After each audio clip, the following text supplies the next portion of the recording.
Yeah, having a hard time understanding people love to watch it. I try to play, and I'm really good at swinging the ball. Softball girl, you see me next to you, next to you on the team. Hello, everybody. Welcome back to another episode of Warrior Weekly. I'm Brady Beedon. To my left is Kevin Brechmacher. And Breck, baseball did exactly what we asked them to. They went to Roosevelt. They swept the Lakers, basically to keep pace, to keep themselves in this race. A couple of the games at time maybe got a little closer than you'd like, but they end up getting the sweep. Not going to ever complain about that. And they put up just a ton of runs.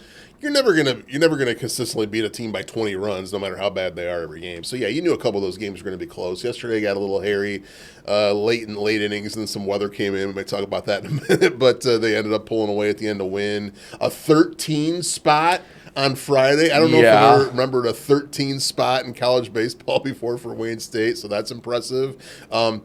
We were told there was a wind tunnel blowing out to left center field that was just like a jet stream, like you or I could go running and we could take off with the wind. That's how bad the wind was. So that was helping aid the offense a little bit on Friday, and some nasty weather conditions on Saturday and Sunday over there. This time of year, you never know what you're going to get in the Midwest. We found that out with softball yesterday. We'll talk about in a little bit, but give Wayne State credit. I was disappointed they didn't close the deal at Hillsdale on Tuesday in the 9-0 game, up 10-4 in the sixth inning. Yeah, that's 10. But again, midweek games, you never throw your good guys pitching wise because you want to. And save again, them for it's the nice. play. It would have been nice if they won that game, but it's not imperative. I don't think that's going to swing the pendulum. It's not like a neck and neck race with four teams to potentially host a region.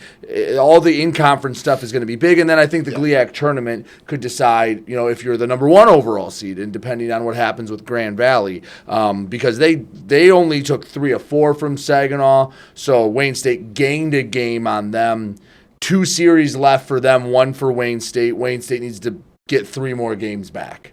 They need to get 3 back. Wayne State, we'll talk about it in the final segment of the podcast with their 4-game series with Purdue Northwest coming up at home to wrap up the conference portion of the regular season this week. But Grand Valley, we become Davenport fans this week. I have a feeling. Yes. Hopefully they can beat them at least once, maybe hopefully twice. 3 times would be outstanding. We'll see if that happens or not. But so far, Wayne State and Grand Valley have kind of matched each other, right? Wayne State swept Roosevelt. Mm-hmm. Grand Valley swept Roosevelt. Wayne State won 2 of 4 against GV. Wayne State won 2 of 4 against Wayne State. Wayne State won 3 of 4 against Saginaw Valley. Grand Valley wins 3 of 4 against Saginaw Valley. So they've kind of matched each other. Wayne State down 2 games in a loss column in the overall record, 3 games in a loss column. For the conference record, we'll see how it shakes out. But give the baseball team credit. How about Drew Hill, by the way? Not to keep going all over the places, but just his stats are ridiculous. Everyone showed up on the week. Yeah. I mean, you put up over like 40-some runs. There's a lot of guys. Caleb Sanders, I think, started to find a bit of a groove. Alfredo Velasquez went yard. Bennett Hitzelberger had a 5-hit day. Keegan Pulford Thorpe had a heck of an outing, striking out 10. Owen Tuccinardi finding the bat. I mean, the guys that are showing up, that need to show up, are starting to, and there's some I didn't mention as well, like Ty Garza. And yeah, Drew Hill has been in the center of that all year long.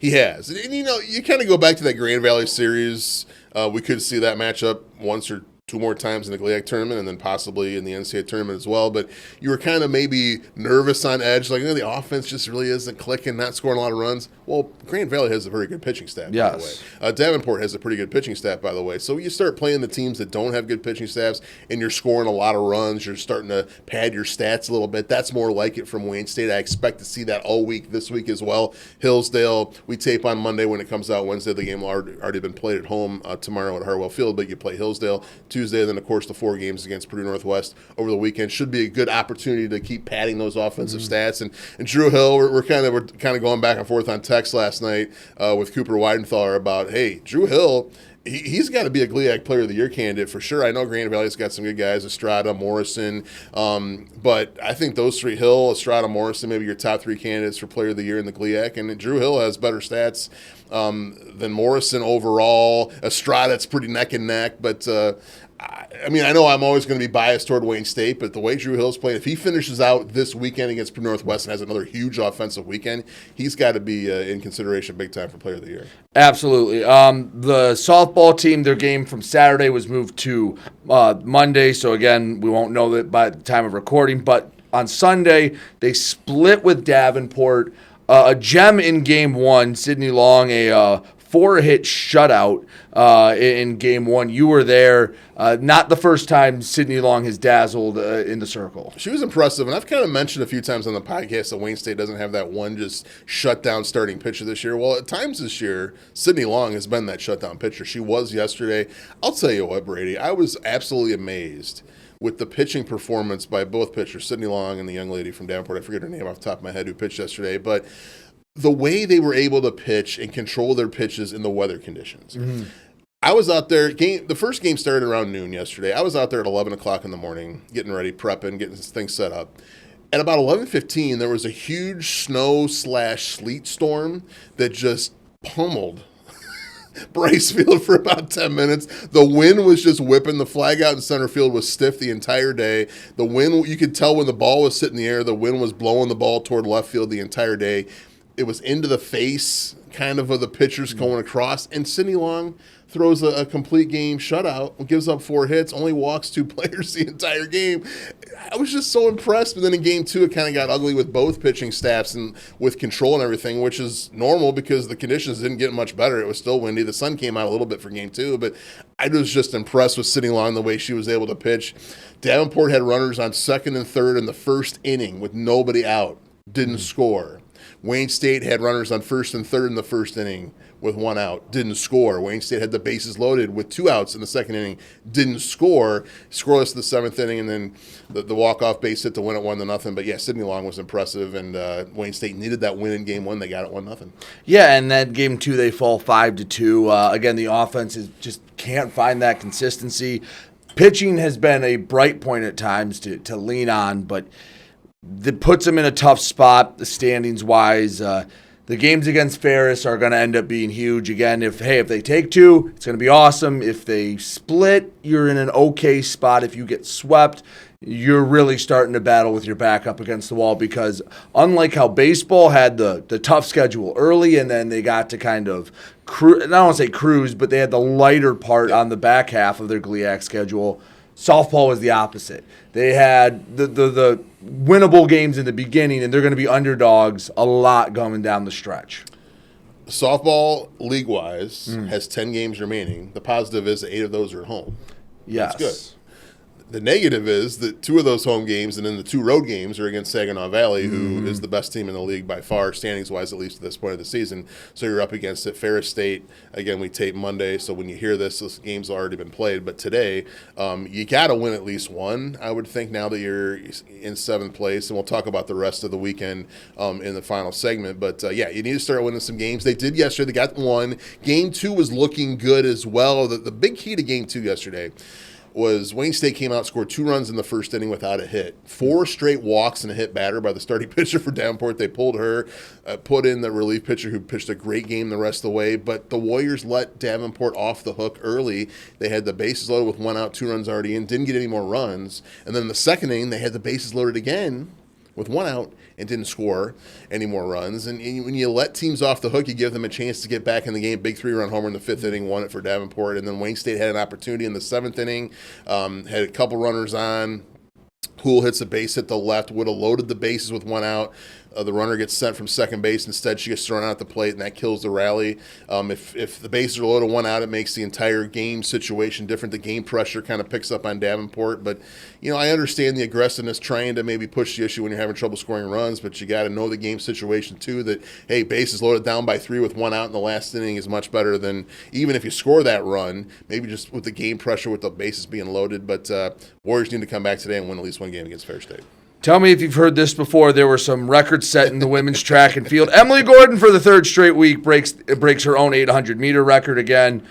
Just leave it blank until the season's over and just fill in the best time because she's been, she's been improving for 3 straight weeks. I'm sure beating out in California helped with some of the better weather, but that's still ridiculous. The 4x4 relay team, they beat the school record, the one that they had been, chipping away at, getting close. It was the best time in 7 years, and the best time in 9 years, then 10 years, and now they have the school record there. And also, part of that, Kenesha Thomas also broke the school record in the 400 hurdles. So 3 different records go down this weekend. I talked to Jeff Weiss yesterday in the press box at softball before the doubleheader, and I said, hey, Brady and I both decided that you need to not worry about the record book for track and field until the season's over. And he finally admitted that was probably a good decision. He's going to wait and not update anything until the season's over because these athletes continue to break records week after week, which is a shout out to them. Great job doing that. But yeah, he finally admitted to me, he's like, nope, we're not going to touch it. We're just going to leave it. We're just going to leave it as it is until the end of the season, and we'll update as necessary. Kind of disappointing results, I guess, in golf. Both the men and women finished 4th in golf. I think they were hoping for a little more. On the men's side, Andrew Daly finished 6th in them, and for the women, 4th out of the 8. Just they left something to be desired. I know they had some higher expectations going into that. And in tennis, both got swept by Ferris and GV. So men's finished 3rd in the GLIAC, and the women finished 4th as they both struggle to get past the finish line. Yeah, rough week for golf and tennis especially. Men 0-2, obviously women 0-2, like you just said. Hopefully they can pick things up this week. We'll talk about that in the final segment of the GLIAC tournament coming up this week. And then golf, sometimes, and hey, as a golfer myself, sometimes you just don't have it. And I forget verbatim what he said in the recap of Coach Horn. You could tell from his words after the tournament was done, he wasn't happy with the performance and kind of said, hey, we need to kind of regroup. And I assume they'll be selected for the NCAA tournament on the men's side and regroup and get ready to go for that. But yeah, you could tell he wasn't happy. But sometimes you just don't have it. And unfortunately, you don't want to not have it. And the biggest tournament of the year up to this point, the conference tournament, and Wayne State didn't have it. Hopefully they can rebound and get it going for the NCAA. Wayne State football did have their spring showcase. Want to finish up with this. Biggest thing I took away, it was run well. It seemed like everyone got out of there mostly healthy. There weren't any big injuries that was noticeable from the press box. Biggest thing, and I think Coach Isaac will tell you this right now, they need more bodies. Like, they've got some guys out there battling. They had, I think, 6 offensive linemen out there. They had only 2 healthy quarterbacks, which, again, in this era, especially with the timing of when Coach Isaac took over, he wasn't here right when, the portal window was open, when the majority of the moves were getting made. I have a feeling he's going to bring in a few guys after the semester's over. They're going to have to. I think they had 60-some bodies out there for the spring showcase, which, there was a lot of things to like, some things that, really stood out. But, again, I'm not going to take away. I don't care about stats in a spring game. No one's ever gleaned any information off of spring game stats to what's going to happen as a predictive measure in the fall. But the one thing that's noticed is, like, hey, they need to bring in probably 20 guys, not including the freshmen, to get the roster to a comfortable spot. And a lot of those have to be very large individuals. Yeah, any successful football team, as you know, Brady, is always built from the inside out. You need the bodies up front. That has been a struggle for Wayne State over the last 3 or 4 years, just keeping guys healthy up front and then having the depth you need to really compete. And I think the most important part of any sort of spring showcase game, whatever you want to call it, is 1, nobody get hurt. Yep. 2, maybe generate some excitement for the program in some way. It seemed like that happened with they brought a lot of alumni back. That was really good to see that they had them come out after, and I think that was the biggest thing out of there, is starting to reconnect with some of the alumni that maybe were a little estranged or discouraged by the program. And I think 3, you're not really gonna, as you always have said the last couple of weeks, you're not really gonna look at, so and so stats were good, I can't wait to see him play in the fall, or that's gonna transfer to the fall. It's maybe kind of what you said, hey, we really, need some more bodies up front. Yeah. Those are the that's something that Coach Isaac told me, 2 months ago, sitting in that chair, is they're going to need a little more, they're going to need some more people. And I think part of it is, when he came in, you're not going to get someone 7 weeks into a semester. A lot of that's going to happen once the spring semester's over.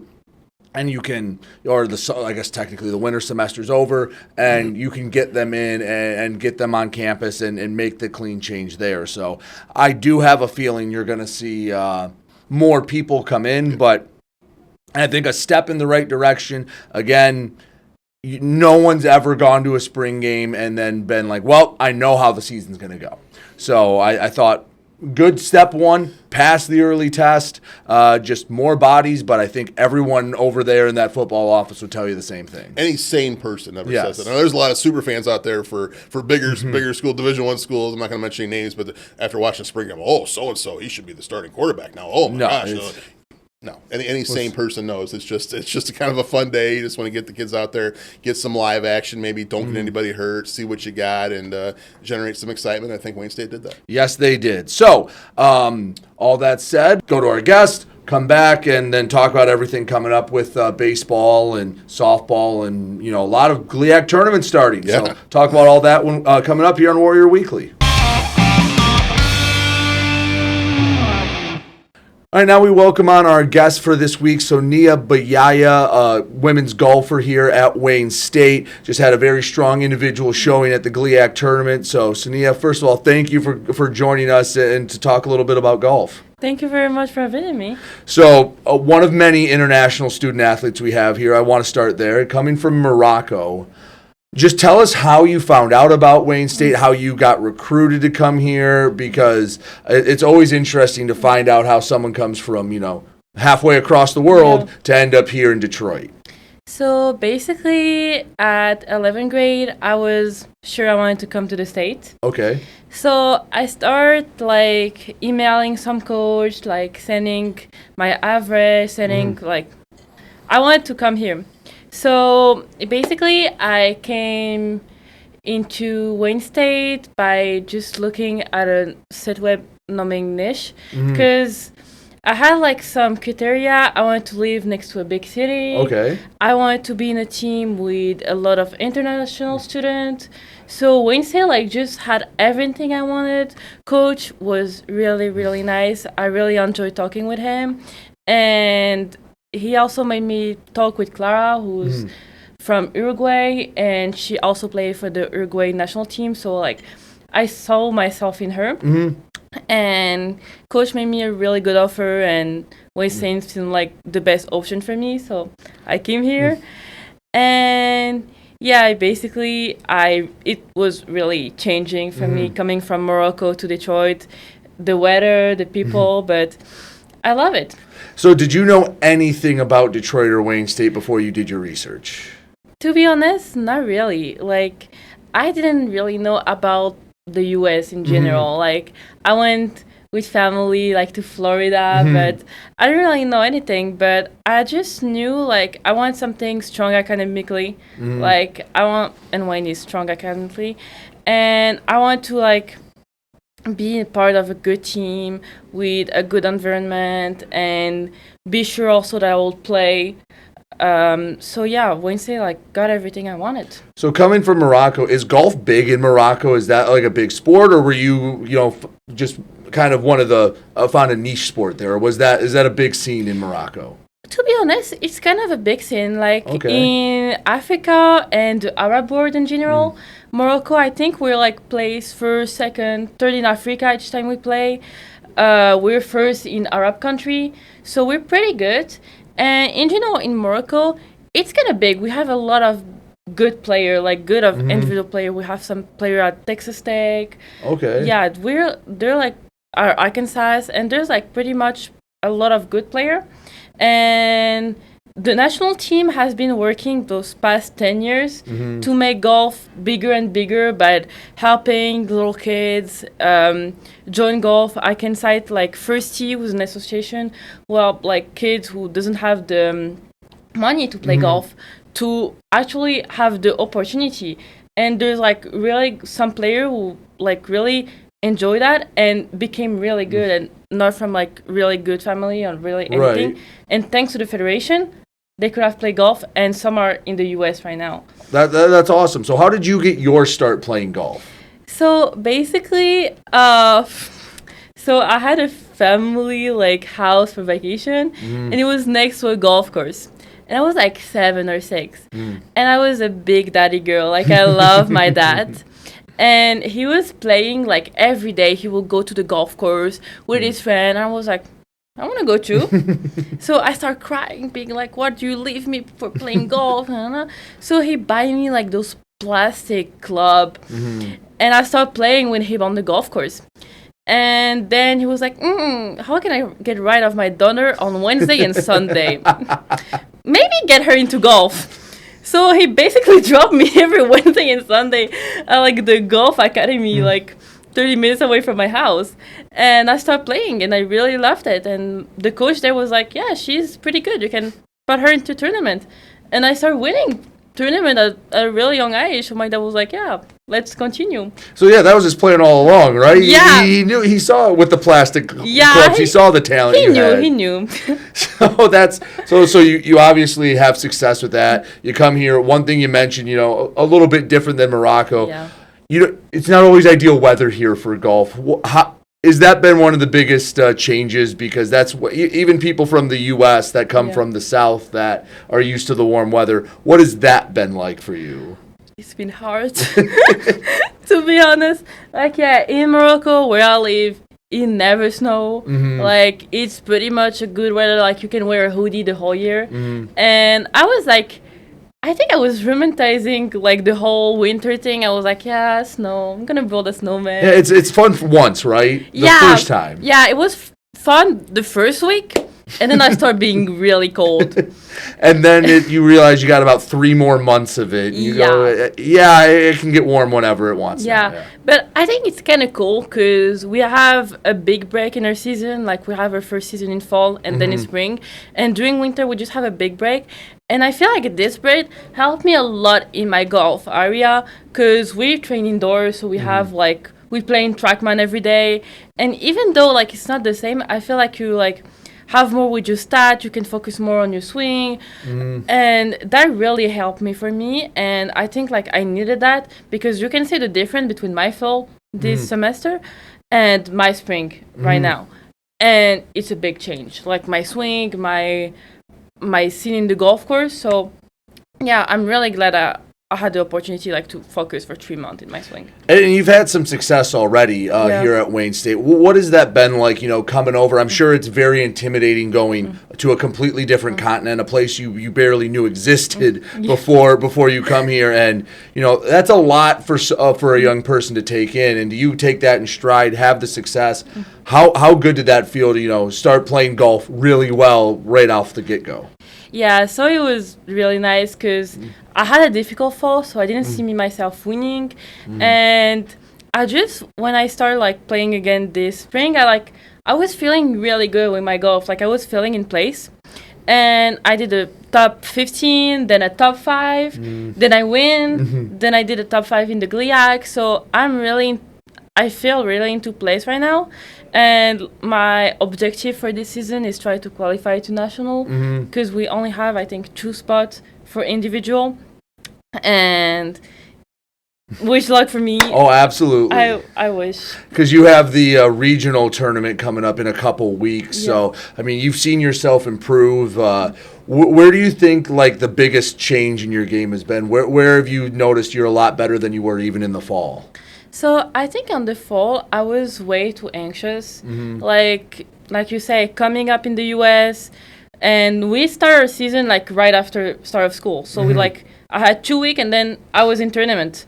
So it was, like, really stressful, and coach and my teammate really helped me. But I wasn't feeling good with my golf. Like, it's different weather, it's different grass, it's different type of player I play with. But this spring, I feel like I got used to it. Like, I know my game. I know I can play good. And the fact that I know I can win is the thing that drives me because I'm just sitting and I'm like, yeah, I could be first in that tournament. Yeah. And that's what drives me every tournament, every shot, to be like, I play that for the win. So who on the team really helped you make you feel comfortable? Like, when was it that you kind of were able to relax and go, all right, I'm friends with these people and I'm going to be all right? Who are some of the people on the team that really helped you settle in? So I would say, yeah, Clara, big heart on you. So she's my teammate, and she's the one I talked to when I came here. And she really make me feel a part of the team by hanging out as a team, and also all my teammates. We're like there's like a lot of international. We have a girl from Taiwan, a girl from Spain, 2 girls from Canada coming next semester, and a girl from Uruguay. So there's a lot of international. So for example, in Thanksgiving for break, like we doesn't have family US to go with, so we just hang out together, and it's like a little family of my own here. So yeah, they really helped me being a part of the team, feeling here like home, and I really hope I can stay a friend like them forever. Well, it's been off to a good start. I mean, and yes, you're from completely different places, but you're all going through the same thing. Exactly. Being so far away from home, like you said, you can't just get in a car and take an hour drive home. You might be able to go home probably once a year, maybe if you're lucky. So having that there's got to be very comforting for you. Yeah, exactly. I feel like at the start of the semester, I've been homesick. I was missing my parents, my friends, my dog, and having like a team that feel you like home, it's way better. And also my co-freshman Amaya, heart on you too. We've been like really like helping each other out. She's the only one from the US in the team, and make me understand what's around me in general. Yeah, so obviously you have to learn a different culture along with everything like that. And what has been something about coming here that's, maybe surprised you that you weren't expecting with being in Michigan and being in the US? There is so much thing. I swear, I learn something new every day. But yeah, the culture is really different, to be honest. The food is really different too. Like, I learn new food every day. What's been some of your favorite food? I love Panda. Panda Express? Panda Express. The one in the student center, me. But yeah, Panda Express, Kava, like a lot of like healthy kind of fast food. Yeah. Like, I really like that. Like, when you just want my grilled chicken and my rice, and I can have that in 5 minutes, it's so good. But yeah, next year I'm looking forward to having my own kitchen and can cook my own meal with my future roommate. Makes a little bit of a difference there, doesn't it? Yeah, it does. So you did mention to me before we started recording, you're also part of the Moroccan national team. Yeah. What is that like, and what events do you play in with that? So basically, the national team, we have a lot of events. So before I came here, I used to be in the junior team and the amateur team. So in the junior team, basically, we have invitation in some tournament like South Africa, Egypt, and we have 3 big tournaments. We have Pan-Arab, junior, and amateur. All Africa, when it's all the African country, junior, amateur. And we have the Moroccan championship and the world championship, who was played last year in Morocco. So what does it mean for you? Because that's awesome to get to play for your country and represent Morocco. So it's the best feeling in the world, to be honest. Like, I started playing really young for the national team. I think I was like 12, and they had me discover so many countries. I've been like to Egypt, Saudi Arabia, Tunisia, like Kenya, Tanzania. They have been like traveling me like from a really young age, and I think that's what make me have like some maturity and golf maturity at such young age. And I'm really glad for this opportunity they gave me really young and give me the chance to play. And also, I love my Moroccan teammates. Like, they're also like a family to me, and they also play in the US, but we all like dispersed. One is Arkansas, one is in Orlando. So I'm really looking for seeing them all this summer and play for my team, because winning for Morocco, I feel like it's the best feeling. No, that's awesome. Of course, getting to play for your country. I mean, like you said, you all come here and you all go your different ways, but you all find your way back to each other. Exactly. So, I mean, I guess as I asked, wrapping this one up, what's one thing you went and told, like when your parents, I'm sure, were in contact, wondering how you're doing? what's one thing is like, Mom, Dad, this is what the experience has been like. What do you tell people back in Morocco about Wayne State and Detroit? So basically, I feel like I love how sport is a big thing in the US, because my high school was helping me like in my golf, like being like, yeah, you can skip this class, nah. But here, like, it's a whole culture. Like, sport is a big thing, and your professor adapt to you. Like, there's like so many help at Mata. You can get, you can have treatment, like right like that. And I love that we like it's such a culture. Like, we're a big deal, and I love seeing other sports too. I have been seeing tennis, still trying to understand baseball. It's a hard sport to understand if you've never been around. Yeah, having a hard time understand baseball. Love to watch it. You love to, all right. Yeah, I love to watch it. I try to play, and I'm really good at swinging the ball. I mean, it is a little similar. You're used to emotion, kind of like that. Softball girl, you see me next to you, next to you on the team.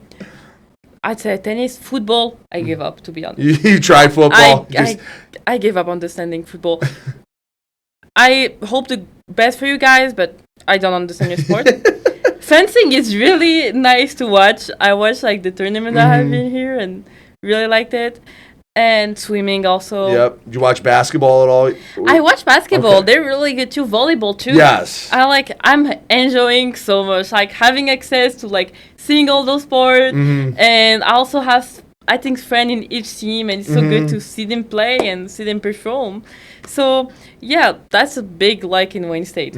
No, and that's one thing, I think any athlete that's come through here is like all the athletes are kind of know each other. Like they all end up at the same spot. You see them at treatment. You see them, outside of sports as well. So yeah, you kind of have friends everywhere all the teams. Exactly. It's so good because like my neighbor, I have a neighbor in the track and field team, in the fencing team, and it's just such a big group, and I love them because they have make me discover so many things, so many different sports, and I can relate to them because, like, in my old school, I was like there was like a lot of soccer player. Soccer is a big thing in Morocco, but never been around the other sports. So discovering like so many sports, so different way to compete. So like people with the same issue as you, like being stressed, being anxious for a tournament. That feeling that I couldn't see before. And I can relate to those people, and they're just the best friend to have around because they understand you. Yeah, unless you've gone through it, you don't really understand the grind that it is to be a student athlete. It's having a full-time job. Exactly. And yeah, I love my friend for that. Like, I feel like I have a lot of friends in the athletic field, and I hope to make even more next year. Absolutely. Well, we hope to talk to you more. Good luck at regionals. Good luck when you play for the Moroccan national team. We'll all be cheering for you back here in Detroit. Thank you very much. Of course. Sonia, thank you so much for joining us. And like I said, good luck the rest of the way. Thank you very much for having me. Of course, anytime. All right, let's take a look at what's coming up this week in Wayne State athletics. We'll start with baseball. They had the second midweek with Hillsdale again. Nice to win that. Not necessary. I mean, you don't want to get swept by that team, especially in an in-region game. The big one is you go to Purdue Northwest, and here's the way I look at it. You want a chance at the GLIAC title. It's out of your hands right now, but you need a sweep. And the pathway, at least the most likely pathway. Now, there's a lot of ways it can happen, but you need Davenport to split with GV, and you need Parkside to take one. So you and Grand Valley had the exact same GLIAC, schedule and record. That's the most likely way I see. Could Davenport take 3 or 4? Sure, they're a quality team. Could Parkside split? I'm not going to say they can't. It's baseball, and they're not a bad team either. But we both saw a very talented Grand Valley team. I think if you're scoreboard watching, you're hoping for a split from Davenport, and then that Parkside can steal 1 next week. And that's all contingent, though, on a sweep of Purdue Northwest. if your scenario played out, who would be the number one seed for the GLIAC tournament? Because both teams would have the exact same record against every single team in the league. So that would be very fun. Probably a coin flip, maybe. We'll flip the corner. Maybe Wayne State would get it because they're playing closer to home. I don't know. Point it would go to runs against or something like that. I'm just being funny, but I'm sure. But no, it's probably go to the fourth or fifth criteria. It might be total. It might be the run differential in the games between the two teams. If that was the case, I think Grand Valley would have it over us, so they would probably have the one seed. But either way, you still get a share of the title, have a chance to play them again in the tournament, maybe once or twice, and then who knows in the NCAA, like we keep talking about. But yeah, Wayne State's got to take care of business against Purdue Northwest. Last home weekend in the regular season at Harwell Field. I say that because the regional rankings come out for the first time this week. I don't want to get on my soapbox here like I do with replay reviews during basketball season, but why do we release region rankings the first time in alphabetical order so nobody knows what the actual standings are? I mean, come on. I mean, we're all adults here. Let's just release what the order is for the last 3 weeks of the season and see how teams move up and down. There's more transparency that way. Right. There's no funny business going. I'm not saying there is, but there's no chance for funny business. There. We know Grand Valley's going to be there. We know Missouri S&T is going to be there. UI Springfield, Rockhurst, Ashland. They're all going to be in there. Yeah. So it's really going to only affect maybe 2 or 3 teams. Like, hey, is this team number 10 or or number 8? Like, it's just to me, it's just an unnecessary step. If you're going to just release them alphabetically, just wait a week and just do the last 2 weeks of the regular season. Just release the order because it just makes everybody speculate, and let's just be transparent about it. I mean, that's my rant for the day. No offense to the people who came up with the system, I just don't like it. They do it for every sport, and the alphabetical thing doesn't really help anyone except, again, those teams that are maybe near the cut line oh, we're not in right now, or we are in the rankings right now. So, but it doesn't tell us a lot because we care about if Wayne State's hosting, and that does nothing because let's just say if Wayne State's not in the rankings, then there needs to be a riot somewhere. Well, yeah, Wayne State, they'll probably be the last team listed be in the W. They'll be alphabetically, they'll be the last team listed just like they were for women's basketball earlier this year. But you look at it, Grand Valley has 7 overall losses. Wayne State has 9. And then after that, you drop down to Missouri S&T, Illinois Springfield, Rockhurst, Ashland all have 13. So you look at it that way, you kind of have like a 4-game overall buffer. You have to obviously factor in strength of schedule. It's not just a straight record who gets to host those top 2 spots, but your strength of schedule as well. I think Wayne State has a pretty good strength of schedule. They've split with Grand Valley, who the GLIAC alone makes it a good strength. Exactly. You look at the standings from the other leagues, the GLVC and GMAC, which I did last night, prepping for this today and prepping for the week of baseball I'm going to be broadcasting coming up. And it's funny because the overall records for some of these teams in these leagues are just terrible. And Wayne State, Roosevelt's not good. But other than that, everybody at least is competitive. And it's going to be interesting to see how it shakes out. It's going to be really interesting because Wayne State doesn't play a region team the last week of the regular season. They're scheduled to go down to Florida to take on Rollins, who's a very good team, by the way, in the Orlando area. They're ranked in the top 25 in most polls. At least they were last week. We'll see what happens this week. So it's going to be a good test, but they're not region games. So does the Midwest Region Committee take that into account? Like, let's say Wayne State splits with Rollins and has 2 more losses. Does that take into account their record, or you usually only use your region record to rank the region teams? We know that in basketball and football is the case as well. So it'll be interesting to see how that shakes out, but I can't wait for this week because the last chance in the regular season when I have to see Wayne State play at home. The pressure's on that win all 4 of these games are almost like playoff games to Wayne State. That's kind of the mentality you have to take is, playoff, postseason. If you want a chance at a regular season GLIAC title, every game's a must win. Yeah, and you got to hope Grand Valley stumbles a little bit against Davenport and then Parkside the last week of the year. But take care of business and see how that last week shakes out. I'll be down in Florida that weekend. Wayne State's going to be down there, hopefully watching them play a few times down there. I'm visiting my parents, and we'll all be hanging out in the sun and just watching what happens to Grand Valley that last week of the season against Parkside. And hopefully the Rangers can beat them a few times or at least once and get Wayne State back in the mix. All right, softball, they host Tiffin on Wednesday today. Then Purdue Northwest Saturday and Grand Valley on Sunday. The Purdue Northwest game, again, right now you're fighting to get into the tournament. Yep. And the bad news is for the softball team is the team they're trying to catch has the tiebreaker over them in Davenport because they took 3 of 4 from them. You're going to have to find a way to steal something. Again, the Ferris games are going to loom large. in where you're at, because if they split with Ferris, then they're tied with Davenport. They get swept. They're a game back. They win both. They're a game ahead. Grand Valley's been pretty good. Purdue Northwest has not been bad either. You're going to have to find a way to do some damage because, again, we've talked about it. Saginaw Valley's looming. Saginaw Valley is 27-11 and 16-2 in the conference. Not impossible to win, but I would not be wanting to go into that weekend having to make up ground on Davenport.